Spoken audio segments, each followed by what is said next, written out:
Hello नाज़रीन। तो राबी की मोहब्बत ने उसको रुसवाई के अलावा कुछ भी नहीं दिया। उसकी तो इस प्यार मोहब्बत में ज़िंदगी ही बर्बाद हो गई। अपने ही हाथों अपनी मोहब्बत का कत्ल कर बैठी है। अपने ही हाथों अपने इश्क जुनून का गला घोंट दिया है। राबी जो दीवानगी के आलम में अपने आप को मारने जाती है, उसी आलम में उससे मतीन का कत्ल हो जाता है। इसको मतीन के कत्ल के इल्ज़ाम में पुलिस पकड़ कर ले जाती है। उसकी सास के जुल्म से तो वो पहले ही नीम पागल थी। अब वहाँ पर जेल वालों के रवैये और साथी कैदियों के सलूक के साथ राबी मज़ीद ज़हनी मरीज़ा बन जाएगी।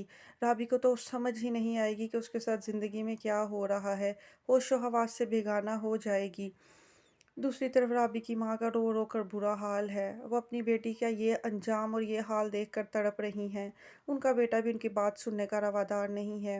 वो अपने बेटे से कहेंगी कि मेरी बेटी की पेशी का वक़्त आ गया है, जाओ उसके केस को फ़ॉलो करो, उसकी मदद करो, तुम्हारी बहन है, उसका दिमाग ठीक नहीं है, उसने ये सब जानबूझकर नहीं किया। मगर उसका भाई कहेगा कि राबी ने मुझे कहीं मुँह दिखाने के काबिल नहीं छोड़ा। मैं हरगिज़ अपना वक़्त और अपना पैसा उसके ऊपर बर्बाद नहीं करूँगा। इस आग में वो खुद ही कूदी है, तो बस जो उसने किया है वही उसके सामने आएगा। मेरी अपनी भी कोई ज़ाती ज़िंदगी है, बस अब मैं आपकी बेटियों की उलझनों में नहीं उलझ सकता। मेहरबानी होगी कि आप राबी का पीछा छोड़ दें और मुझे फ़ोर्स मत करें कि मैं उसके पीछे जाऊँ, मैं वहाँ बिल्कुल नहीं जाऊँगा। दूसरी तरफ दाऊद को भी पुलिस पकड़ कर ले जाएगी, इस इल्ज़ाम में कि वो भी राबी के साथ कत्ल में मुलव्वस है। ताहम बाद में ये बात साबित नहीं हो सकेगी और इल्ज़ाम बेबुनियाद ही रह जाएगा।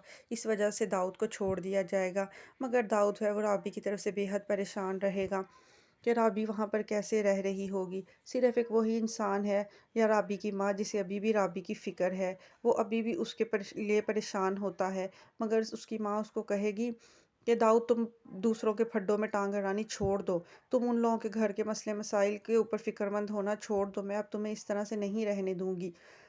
दूसरी तरफ राबी की माँ की तबीयत दिन ब दिन मज़ीद बिगड़ती चली जाएगी। राबी की बहन है, वो भी अपनी बहन के लिए बहुत परेशान होगी, मगर अब कुछ भी नहीं हो सकता। राबी को अपने किए की सज़ा तो काटनी ही होगी। दूसरी तरफ मतीन की माँ को तो बड़ा अच्छा सबक मिला है। उस बेटे की मोहब्बत से हमेशा वो जलती रहीं और राबी को इस घर से निकलवाना चाहती थी, उसके ऊपर सौतन लेके आना चाहती थी, मगर अब अपना ही कलेजा फटने को आ गया है।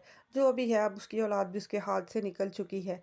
जो भी खेल वो राबी के साथ खेलना चाहती थी, सारी बाजी उलटकर उसके ऊपर ही पड़ गई है। अब कहाँ, अब उसके पास तो औलाद भी नहीं रही, कुछ भी नहीं रहा। वो खालीपन और वीरान घर रहेगा उस औरत के पास। अपने पुराने इंतकाम लेने में ये औरत ये भी भूल गई कि ये दुनिया मकाफ़ात अमल है। आज अगर वो राबी के साथ बुरा कर रही हैं तो सुकून उनकी ज़िंदगी में भी नहीं रहेगा। तो यही उनके साथ हुआ है। उन्होंने राबी के फ़िरौन बनकर उसके साथ ज़ुल्म और सितम करके उसको नीम पागल तो कर दिया, मगर फिर इसी राबी के पागलपन ने उनसे उनकी औलाद को छीन लिया।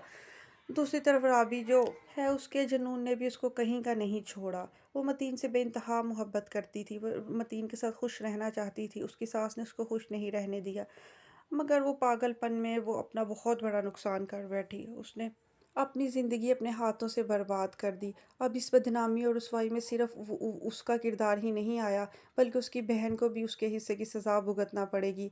अब उसकी भाभी को मौका मिल गया है। वो दिन रात राबी की माँ को और राबी के भाई को बातें सुनाती रहती है। दूसरी तरफ अब वो अपने बड़ी उम्र के भाई के लिए सारा का रिश्ता तलब करना चाहती है।